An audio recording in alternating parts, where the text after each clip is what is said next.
শৈশবে অভাবের তাড়নায় বিক্রি করেছেন ডালি আর কুলা। 5 ভাই আর 1 বোনের সংসারে দুবেলা অন্ন জোটানোই ছিল যেখানে দায়, সেই মানুষটি আজ গড়ছেন এক মহাতীর্থ।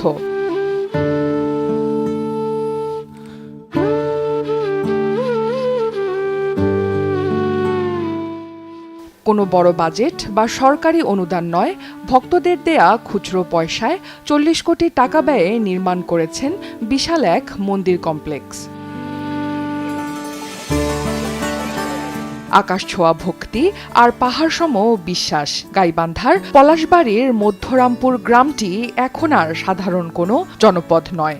এক সময়ের পরিত্যক্ত 400 বছরের পুরনো জরাজীর্ণ মন্দির চত্বর এখন অভাবনীয় এক রূপান্তরে সেজে উঠেছে। আর এই রূপান্তরের জাদুকর হরিদাস বাবু। শৈশবের চরম দারিদ্রতা দমিয়ে রাখতে পারেনি হরিদাসকে। কঠোর পরিশ্রম আর সততায় নিজের স্বপ্ন সত্যি করেছেন তিনি। মাত্র 35,000 টাকা নিয়ে শুরু করেছিলেন শ্রী শ্রী রাধা গোবিন্দ ও কালী মন্দির নির্মাণের কাজ। আজ যা ছাড়িয়েছে 40 কোটি টাকার অঙ্ক। আমরা 5 ভাই ছিলাম, আমার বোন ছিল একটা। আমরা প্রতিদিন দেখা গেছে ডালিগুলো বানাইতাম, বিক্রি করতাম, এবং বাবা বিভিন্ন গ্রামে সেই মানুষের সহযোগিতা নিয়ে এসে আমাদেরকে করছে। আমি পড়াশোনা করছি এবং ঢাকা শহরে প্রত্যেকটা জায়গায় আমি কাজকর্ম করেছি। যখন ব্যবসা করেছি, ব্যবসার মধ্য দিয়ে যেটুকু সম্পদ অর্জন করেছি, এইটুকু সম্পদ আমি আমার ভগবানের কাছে বিলিয়ে দিলাম এবং সকল সনাতনীদেরকে নিয়ে যে তীর্থভূমি করার যে প্ল্যান, এইটা এই কষ্টের মধ্য দিয়ে আমি এটা প্রতিফলন ঘটাচ্ছি। কোনো জমানো তহবিল নয়, বরং সাধারণ মানুষের 1 টাকা, 5 টাকা আর 10 টাকার ক্ষুদ্র অনুদানই হয়ে উঠেছে এই মহাযজ্ঞের জ্বালানি। আসলে এটা যেহেতু অনুদানের টাকা, সবাই সকল সনাতনীরা 10 টাকা, 5 টাকা, 1 টাকা সহকারে এই পর্যন্ত প্রায় 40 কোটি টাকা ওভার হয়ে গেছে। এটা হচ্ছে অনুদানের উপরে নির্ভরশীল। এটা কোনো বাজেট নেই আমার কাছে, যা আসবে তাই খরচ হবে। এখানে কোনো ধরনের পুঁজি করার কোনো চিন্তা ভাবনা নাই যে আমার অনেক টাকা আছে এটা খরচ করবো। ভক্তদের জন্য এখানে রয়েছে বিস্ময়। মাথা উঁচু করে দাঁড়িয়ে আছে 53 ফুটের শ্রীকৃষ্ণ এবং 32 ফুটের মহাদেব। এছাড়াও তৈরি হচ্ছে 153 ফুটের সূর্য মন্দির। শুধু উপাসনালয় নয়, 10 একর জায়গা জুড়ে গড়ে তোলা হচ্ছে মেডিকেল কলেজ, হাসপাতাল, সনাতনী লাইব্রেরি, গুরুকুল ও বৃদ্ধাশ্রম। আমরা প্রথমত দেবত্বর জায়গার উপরেই আমরা মন্দির স্থাপন করছি। এটা 400 বছরের পুরোনো মন্দির। এটা একটা পরিত্যক্ত জায়গা ছিল। তখন আমি আমার যতটুকু সামর্থ্য ছিল, আমি যখন শুরু করছি, তখন আস্তে আস্তে সনাতনীরা যেভাবে অনুদান বা প্রণামী দিচ্ছে, তাতে মনে হচ্ছে এই পর্যন্ত 10 একর জায়গা হয়ে গেছে আমার।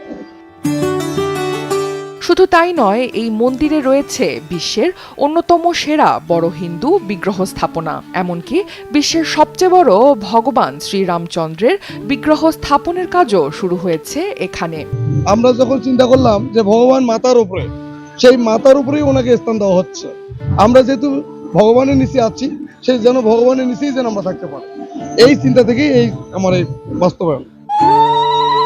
রোজ এখানে পুজো হয়, ধর্ম বর্ণ নির্বিশেষে সবাইকে খাওয়ানো হয় সকাল, দুপুর কিংবা রাতের খাবার। আর এই সমস্ত কিছুই পরিচালিত হচ্ছে ভক্তদের দেয়া প্রণামীর টাকায়।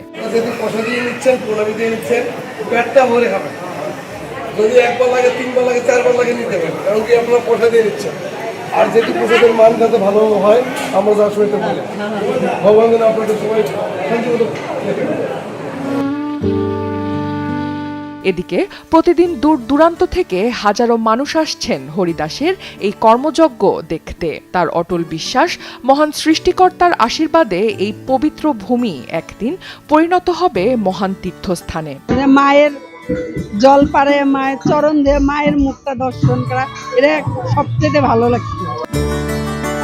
নিজের কষ্টার্জিত পুঁজি থেকে মাত্র 35,000 টাকায় শুরু করা মন্দির নির্মাণের কাজ আজ প্রায় 40 কোটি টাকায় রূপ নিয়েছে। হরিদাস বাবুর এই স্বপ্নযাত্রা প্রমাণ করে সৎসাহস আর দৃঢ় সংকল্প থাকলে সাধারণ মানুষও রচনা করতে পারে অসাধারণ ইতিহাস। অনন্যা দাস, সময় সংবাদ।